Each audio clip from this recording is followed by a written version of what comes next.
I'm Roger Edwards, I'm a marketing guy from Edinburgh. My business is about helping people keep their marketing strategy simple.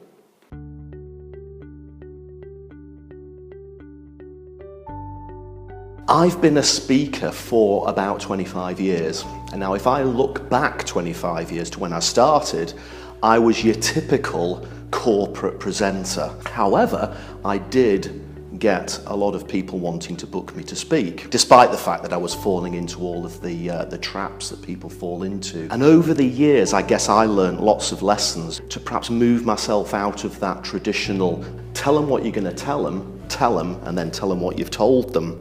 You know, that's what everybody on every presentation and speaking training course says you've got to do. I have to say, before I went on the course, I didn't really know what I was going to expect, other than the fact that I'd studied Marcus Sheridan's techniques and the way that he speaks. If speaking was going to be a very important part of my business, I felt that I had to be world class.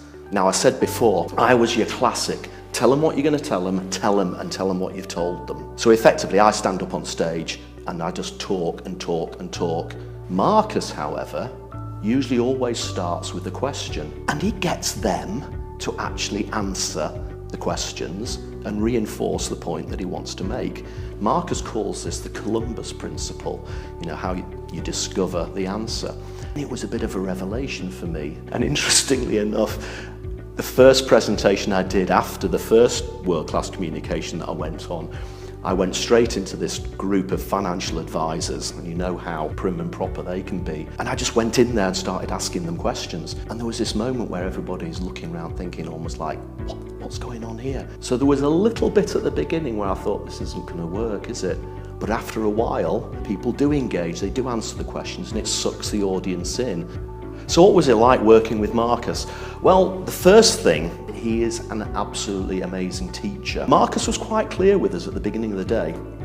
I will be critiquing your presentation, possibly quite brutally, but it would always be constructive. Everything Marcus said had a learning outcome, something you could take away and learn from. He spots things that you just wouldn't ever think of. Sometimes the framing of the question draws the audience in more. Sometimes the phrasing of the question just extracts a slightly different answer that backs up the point that you're going to make. I got a hell of a lot from being the one on stage and having my presentation critiqued, but actually I probably learned a lot more from watching him watching the other presenters and seeing what he was spotting about what they were saying and what they were doing. I've always had this philosophy that you never stop learning. And in a changing world that we live in at the moment with digital technology, it's almost arrogant to say you're an expert.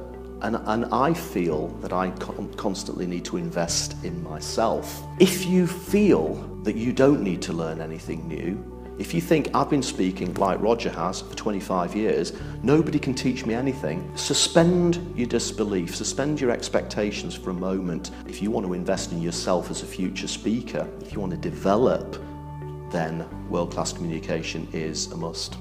The feedback I've been getting is better than I could possibly have imagined. People are willing to pay me to speak, they're willing to pay me to travel to speak, and I'm getting referrals to my business. So we're really only a year, 8 months in, but already speaking gigs and consultancy have come out of effectively going on world-class communication. So the money that I spent, I've had that back, and I will get more over the coming year. I will continue to learn.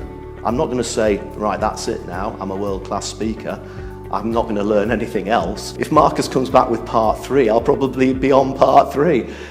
But I now feel more confident than I did a year ago, and as a result of those talks and as a result of those engaging messages, I am finding clients for my business, and I want to grow my business in that direction, and this is the natural way to do it.